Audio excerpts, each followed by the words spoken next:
Hadis dari brosur tanggal 27 Februari 2022 dari Abu Darda dari Nabi Sallallahu Alaihi Wasallam, beliau bersabda, barang siapa yang diberi bagiannya berupa kasih sayang, maka sungguh ia telah diberi bagiannya berupa kebaikan.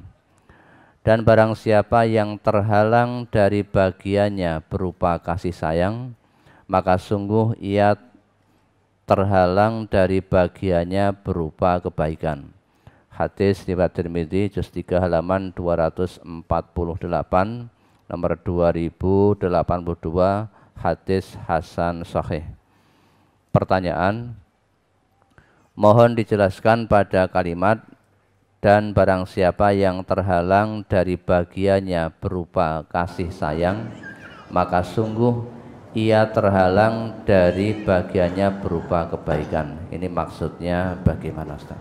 Orang yang punya kasih sayang, kesantunan, kelemah lembutan, ketawaduan, jauh dari sifat kasar dan lain sebagainya, itu berarti dia mendapatkan kebaikan yang melimpah dari Allah. Orang yang punya kasih sayang, dia mudah memaafkan kesalahan orang lain. Orang yang punya kasih sayang berarti dia mudah menjadi pemaaf. Sedangkan pemaaf itu salah satu ciri hamba Allah yang bertakwa. Wal'afina 'anin nas. Orang yang punya kelemah lembutan, dia mudah menahan emosi. Tidak mudah-mudah untuk emosi, tidak mudah-mudah untuk marah. Andai kata marah pun dia bisa menahan amarahnya, tidak terlampiaskan. Maka amarah yang terlampiaskan hanya akan mendatangkan keburukan.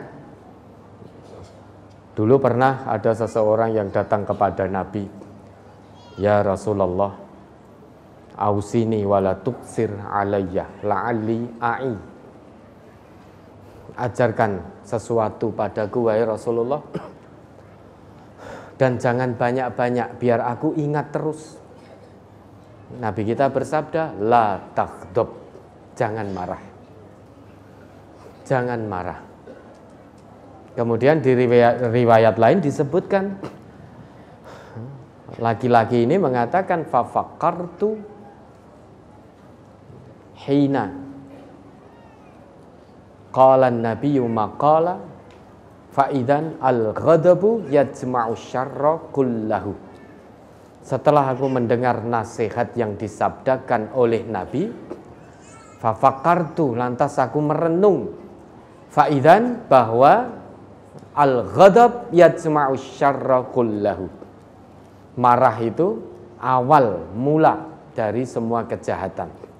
Awal mula dari semua kejahatan itu marah.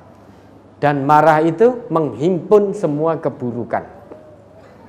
Jadi keburukan yang menimpa kita biasanya diawali dengan amarah. Tidak suka, marah, kemudian menimpakan keburukan. Mengucap yang buruk-buruk, berbuat yang buruk-buruk. Maka orang yang dianugerahi oleh Allah kelemah lembutan, kasih sayang, itu berarti telah Allah anugerahkan kepada dirinya kebaikan yang melimpah. Tapi kalau orang yang tidak punya kasih sayang, wa man hurima haddahu minar rifqi hurima haddahu minal khair. Itu kata Nabi. Orang yang terhalang dari kasih sayang, tidak punya kelemah lembutan, tidak punya kesantunan, tutur katanya kasar, perbuatannya juga kasar. Kalau ditegur jawabnya, pokoke witekno, iki gawan bayi. Pangapunten Bapak Ibu, mbok ngendikan ingkang sae. Ampun kados ngoten. Jenengan orang Islam, orang ngaji. Sedangkan Allah berfirman, wa qulu qaulan karima wa qulu qaulan sadida wa qulu qaulan ma'rufa. Nabi kita yang ngendika, tanda bukti keimanan seseorang itu berkata baik, kalau tidak bisa diam. Man kana yu'minu billahi wal yaumil akhir falyaqul khairan au liyasmut. Marah dia. Kowe iki ra ngerti. Aku ket lahir iki wis ngene iki. Iki wis karakterku. Gawan bayi, watakku ya wis ngene iki. Nek gelem ya ngene. Nek ora gelem ya minggat aja cedak-cedak aku. Luar biasa ta? Padahal ngaji loh Bapak Ibu. Dicelup dengan Al-Qur'an loh. Sibghatallah wa man ahsanu minallahi sibghah wa nahnu lahu abidun. Celupan Allah. Siapakah yang lebih baik celupannya daripada celupan Allah?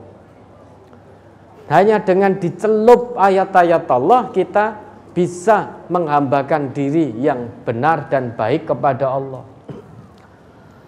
Lah kok ditegur karena sudah misuh-misuh. Lah dulu loh kita contohkan, keluar dari sini, keluar dari ngaji tadabbur Quran, pit montore dipindah karena tidak tertib meletakkannya. Dipindah, nuwun sewu, terpaksa saya tirukan, bukan berarti saya ingin misuh. Keluar sepeda motornya dipindah beberapa gitu, oleh petugas-petugas parkir kita. Lah kok misuh? Dia lebah jindul. Pindah pit motor ra ngomong-ngomong. Padahal keluar dari sini ngaji loh, habis tadabbur Quran loh. Coba, berarti kan ayat-ayat Allah, hadis-hadis Nabi baru sampai kerongkongan, belum bisa melewati kerongkongan. Dan itu dibuktikan. Begitu keluar pit montore goleki renek pindah rodok rono. Lah kok ketemu tukang parkirnya misuh. Lah bajindul. Pindah pit motor ra ngomong-ngomong coba. Ketika ditegur mosok tiyang ngaos kok kados ngoten suwantunipun. Oh nek gelem ngene, ora gelem ya wis kowe ngerti aku to. Lan jenengan sinten? Harusnya ditanya gitu, jenengan sinten? Sombong, kowe ngerti aku to. Lah lagi ketemu pisan kok ngerti. Lah harusnya tukang parkirnya tanya, lah napa jenengan terkenal to? Ya.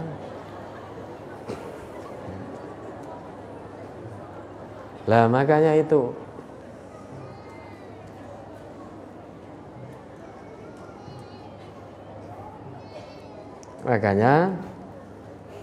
jawaban-jawaban nek gelem ngene, ra gelem ya wis. Iki wis karakter, gawan bayi, watakku ngene iki. Lah ini loh masalahnya Bapak Ibu. Hanya beda satu huruf watak dan watuk. Kalau watuk berobat, minum obat, Allah beri kecocokan, insya Allah sembuh. Tapi kalau watak, jenengan man keliling, dokter mana yang terbaik, apotek mana? Assalamualaikum, saya minta obat, mau beli obat. Napa Pak? Saya sering misuh-misuh, saya merasa paling benar sendiri, watak saya kasar. Saya beli obat watak. Diberi apotas jenengan. Wah, niki obatnya diunjuk wis gendang mati. Kalau sudah mati ya sudah, tidak kasar lagi kan gitu. Ini apotek hanya menjual ini untuk menyelesaikan obat penyakit watak. Ini wes niki tenan diminum mati wes. Nek wes mati kan wes. Nah ini watak itu hanya bisa dirubah dengan celupan ayat-ayat Allah.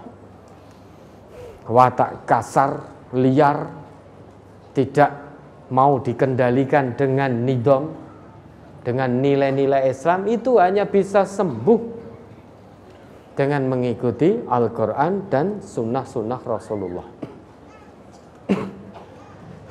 Itu pun harus dengan keikhlasan dan kebeningan hati. Meski mengikuti Quran dan Sunnah, kalau hatinya tidak bening, dia juga akan menyimpan watak paling benar sendiri, sehingga yang lain sesat. Sing dikaji podo Quran, podo Sunnah. Karena watak paling benarnya belum sembuh, karena belum minum apotas itu tadi, ya. Sehingga dia mengkaji ayat, mengkaji hadis untuk dudingi wong liya, tahdir sana, tahdir sini, itu dan lain sebagainya. Singkatnya, sing bener kuwi meski podo-podo ngaji Quran Sunnah, sing bener nek kaya aku pemahamane. Nek ora kaya aku wis salah kabeh kowe. Maka jangan ikuti ini, jangan ikuti fulan, jangan ikuti ini, jangan ini. Saling tahdir sana sini. Lah kuwi lho sekarang hobinya umat Islam itu. Maka umat Islam terpuruk sudah. Terpuruk karena umatnya suka, ya, punya hobi mentahdir takdisul afkar ad-diniyah. Pengkultusan pendapat keagamaan di kelompoknya sendiri-sendiri. Virus ini lebih mematikan daripada COVID. Kalau COVID mati di dunia selesai sudah. Kalau kita beriman insya Allah syahid karena kena wabah. Di alam barzakh bahagia, sampai di hadapan Allah bahagia.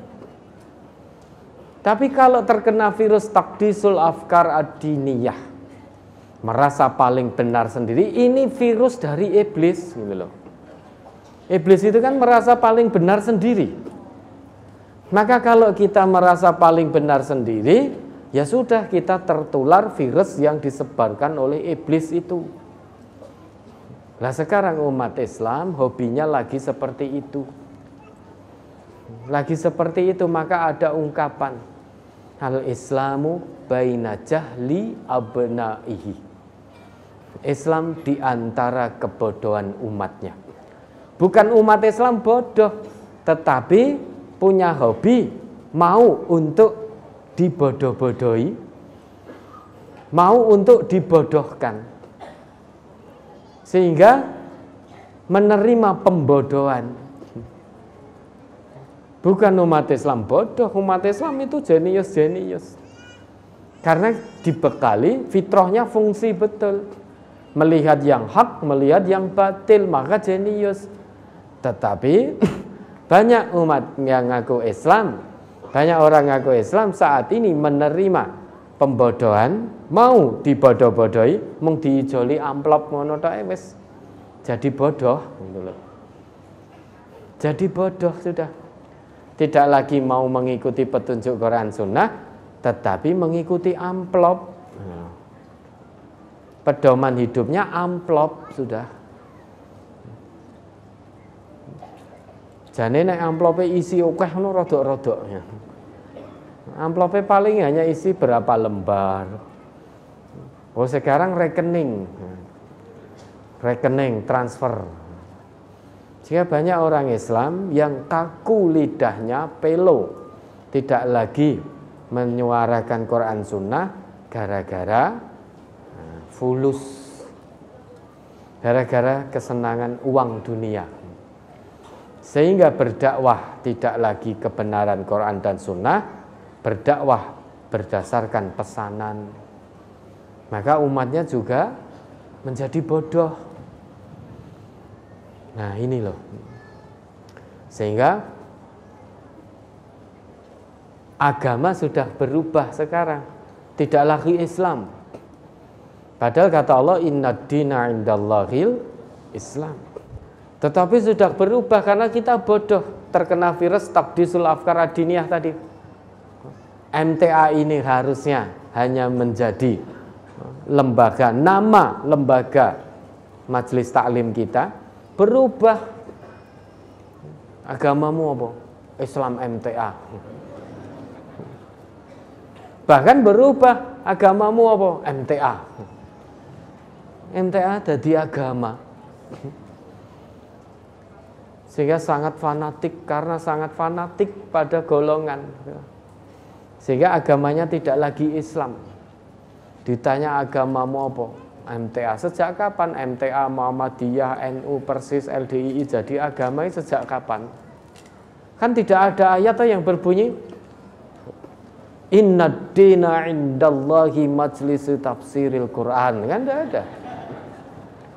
Innad dina indallahi nahdlatul ulama. Atau innad dina indallahi Muhammadiyah. Kan tidak ada ayat yang berbunyi begitu. Innad dina indallahil Islam. Sudah. Ya. Itulah sekarang itu. Orang kalau tidak punya kesantunan, tidak punya kasih sayang, tidak berubah wataknya karena Quran, berarti dia jauh dari kebaikan yang dilimpahkan oleh Allah. Dan nopo sekeca toh, kasar itu apa pena toh, isinya marah, emosi, ini itu suudan. Nopo sekeca, nggak pena. Orang yang jenengan marah-marah, orang gagas, jenengan tambah semruweng, dodo tambah muntuk-muntuk pengen meledak-ledak. Padahal sing diseneni santai wae. Lah enten napa to Pak kok nesu-nesu? Kowe dinesoni kok ora ngerti. Sudahlah, mari kita menjaga kelemah lembutan, berkasih sayang pada sesama.